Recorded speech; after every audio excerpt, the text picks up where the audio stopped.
सबसे पहले मौलिक अधिकार ये होते क्या है भाई, समझना इस चीज को। देखो सपोज करो ये मोलू है, आज मोलू है, गोलू नहीं है, ये मोलू है। ओके, अब मोलू जो है वो किसी भी कंट्री में रहता है।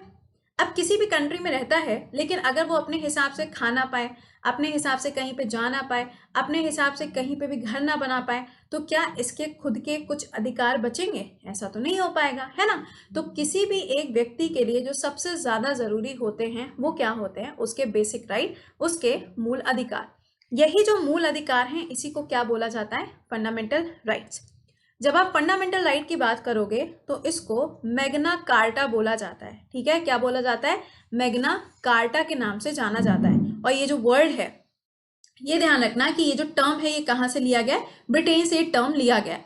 फंडामेंटल राइट नहीं, मैग्ना कार्टा शब्द कहां से लिया गया है। ठीक है, अच्छा अब देखो कुछ बच्चों को प्रॉब्लम होती है मैम नोट्स कैसे बनाएं।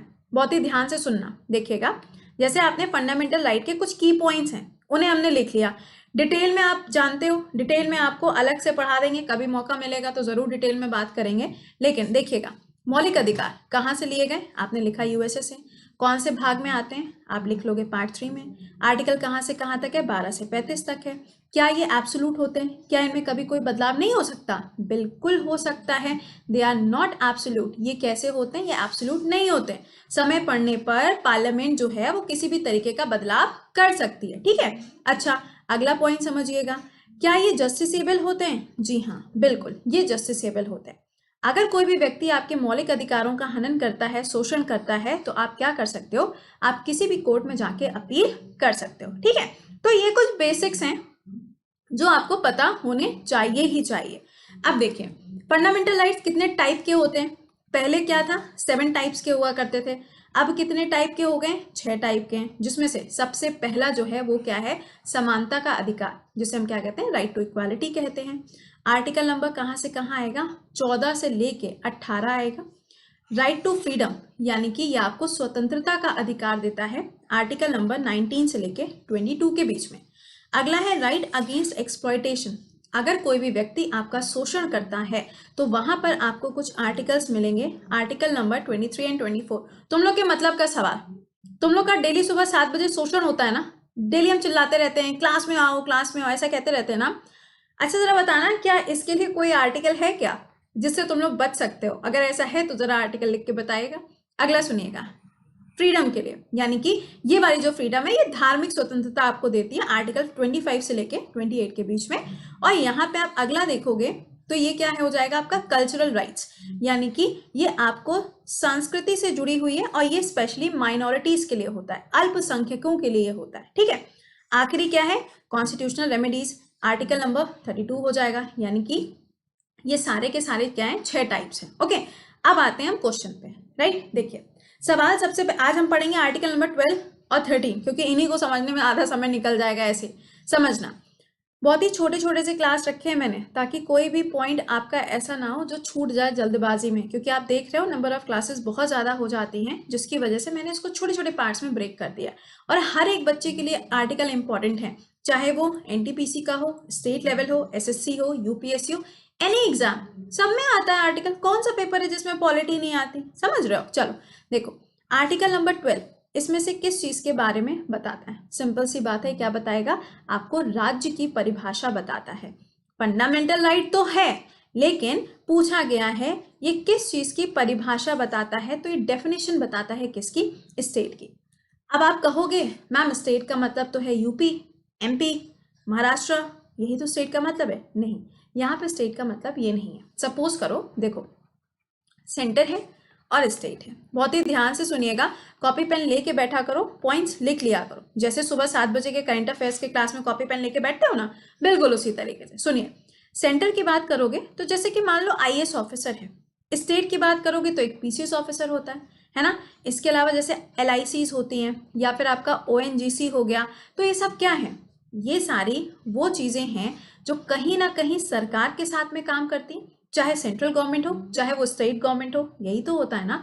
तो आर्टिकल नंबर 12 आपको यहाँ पर ये बताता है, अगर कोई भी ऐसी चीज है या फिर अगर कोई भी ऐसा व्यक्ति है जो चाहे तो केंद्र सरकार के लिए काम करता हो, चाहे वो राज्य सरकार के लिए काम करता हो या फिर कोई भी ऐसा ऑर्गेनाइजेशन है या इंस्टीट्यूट है जिसमें सरकार की जो भागीदारी है, सरकार का जो शेयर है वो कितना 49 होता है तो अलग सीन होता है, 51 होता है तो अलग सीन होता है। तो अगर सरकार की जो साझेदारी है, जो यहाँ पे शेयर है वो कितना है 51% अगर है, तो सिंपली क्या हो जाएगा, उस चीज को क्या कहा जाएगा, स्टेट का दर्जा दिया जाएगा। समझ गए? यानी कि आईएएस ऑफिसर क्या है, स्टेट है, पीसीएस क्या है, स्टेट है, एलआईसी के अंदर जो काम करेंगे स्टेट है, ओएनजीसी क्या है, स्टेट है। तो ये क्या कहलाता है, स्टेट कहलाता है। तो यहाँ पे कहने का सेंस ये है, स्टेट का मतलब यहाँ पर है कोई भी एक ऐसा व्यक्ति जो केंद्र सरकार या फिर राज्य सरकार से सैलरी लेता हो, उसे हम क्या कह देंगे, स्टेट कह देंगे। समझ में आ गया हो तो एक बार से थम अप करिएगा, ठीक है। अब सुनो आर्टिकल नंबर 13 क्या कहता है। सारी कहानी यहाँ पे आके एंड हो जाती है, सुनना क्या कहता है। आर्टिकल नंबर 13 यहाँ पे कहता है, इतनी बड़ी रामायण लिखी है, हम इसको छोटे से शब्दों में समझ लेते हैं, इजी वे में समझ में आ जाएगा। सपोज करो नीतू है, ओके, नाम चेंज कर दिया मैंने, अब मैंने यहाँ पे नीतू को रखा है। देखो कहीं क्लास में कोई नीतू ना हो, दिल पे मत ले लेना कोई भी, सुनिएगा, नीतू है, ऑलराइट। अब ये जो नीतू है ये रहती है किसी भी स्टेट के अंदर, सपोज करो यूपी के अंदर रहती है, फाइन। अब यूपी के अंदर क्या हुआ, ये जो स्टेट थे ना, अब स्टेट में तो सभी लोग आएंगे, पुलिस ऑफिसर्स आएंगे, आपका पीसीएस ऑफिसर आएगा, PCS in the sense SDM आएगा, सभी लोग आएंगे।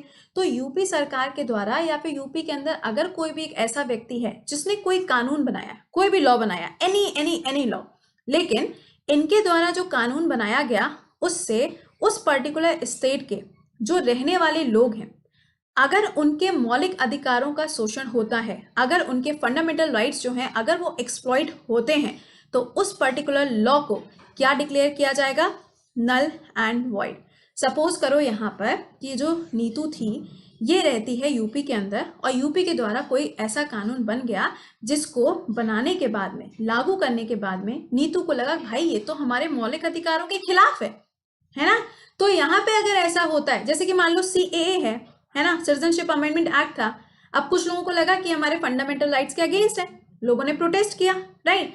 अब अगर यहाँ पे प्रोटेस्ट होता है और इसको हटा दिया जाता है, बहुत अच्छी बात है, लेकिन यहाँ तो ऑटोमेटिकली हट जाएगा, यहाँ आपको प्रोटेस्ट करने की जरूरत ही नहीं है। तो ये पॉइंट समझिएगा कि अगर कोई भी स्टेट का मतलब जो भी बंदा स्टेट के अंदर आ रहा था, अभी आपको स्टेट की डेफिनेशन बताई है, तो अगर कोई भी बंदा स्टेट के अंदर आता है और वो कोई एक ऐसा लॉ बना देता है जिससे किसी के भी फंडामेंटल राइट एक्सप्लॉइट होते हैं, तो उस लॉ को नल एंड वॉइड डिक्लेयर किया जाएगा, मतलब कि उसको मान्यता नहीं दी जाएगी। अच्छा, इसी आर्टिकल नंबर 13 में एक बात और कही गई है, वो क्या है, जुडिशियल रिव्यू। अब आप कहेंगे मैम जुडिशियल रिव्यू तो इसमें भी है, बिल्कुल सही बात है, मैंने कब मना किया। सुनिएगा, ये वाला जो जुडिशियल रिव्यू है ना, ये सिर्फ और सिर्फ किसके बारे में बात करता है, फंडामेंटल राइट के बारे में ये बात करेगा। दैट मीन्स अगर कोई भी एक ऐसा केस है जो मौलिक अधिकार से जुड़ा हुआ है, तो उसके ऊपर जुडिशियल रिव्यू यानी कि न्यायिक समीक्षा करी जा सकती है, हाई कोर्ट के द्वारा भी और सुप्रीम कोर्ट के द्वारा भी। और ये जो आर्टिकल है ये तो हमें मिलेगा सुप्रीम कोर्ट में चल के, जिसमें सारे टॉपिक कवर होंगे, लेकिन यहाँ पे क्या कवर हो रहा है, सिर्फ और सिर्फ ये कवर हो रहा है, ठीक है। तो ये मैंने आपको यहाँ पे बताया है, प्लीज इसको थोड़ा सा नोट डाउन कर लेना, और मेरी पूरी कोशिश है जितना छोटा सेशन हो उतना रखा जाए, लेकिन जो नॉलेज हो आपको वो यहाँ पे भर भर के दी जाए। तो मैं उम्मीद करूंगी कि आपको ये पॉइंट समझ में आया होगा। अगर इसके रिगार्डिंग कोई भी डाउट है तो मुझे बताना जरूर, समझ में आ गया हो तो थम अप कर देना, क्योंकि कमेंट मेरे सामने चल रहे होते हैं, ये मत सोचा करो कि मैम देख नहीं रही हैं, ठीक है। तो मुझे बता जरूर दिया करिए हाउ वाज द सेशन, ठीक है। आज हमने ये पढ़ा, आज कौन सा डे, थर्सडे, कल फ्राइडे है, तो कल हम लोग आर्टिकल नंबर 14 से लेके आर्टिकल नंबर 18 यानी कि राइट टू इक्वालिटी को पूरा का पूरा पढ़ डालेंगे, ओके। चौथा पॉइंट, यहाँ पर ये ध्यान दीजिएगा कि आप अपना सवाल भी पूछ सकते हैं आस्क अ डाउट के सेक्शन के अंदर, रेज योर हैंड करके। यहाँ पे आइकॉनिक फीचर्स भी आपको मिलेंगे। जब आप यहाँ पे प्लस के बैच को ज्वाइन करोगे तो आपको कोड जो यूज करना है वो है कृति10। तो आपके पास में अभी भी टाइम है, आप किसी भी एग्जाम की तैयारी कर रहे हो आप इसको ज्वाइन कर सकते हो। Iconic subscription is also available, यहाँ पे ये सारे फीचर्स भी आपको मिलते हैं। Report and win is also available, okay. चलिए तो मिलते हैं, टिल देन खुश रहिए, मुस्कुराते रहिए, keep learning, keep revising, till then bye bye and take care.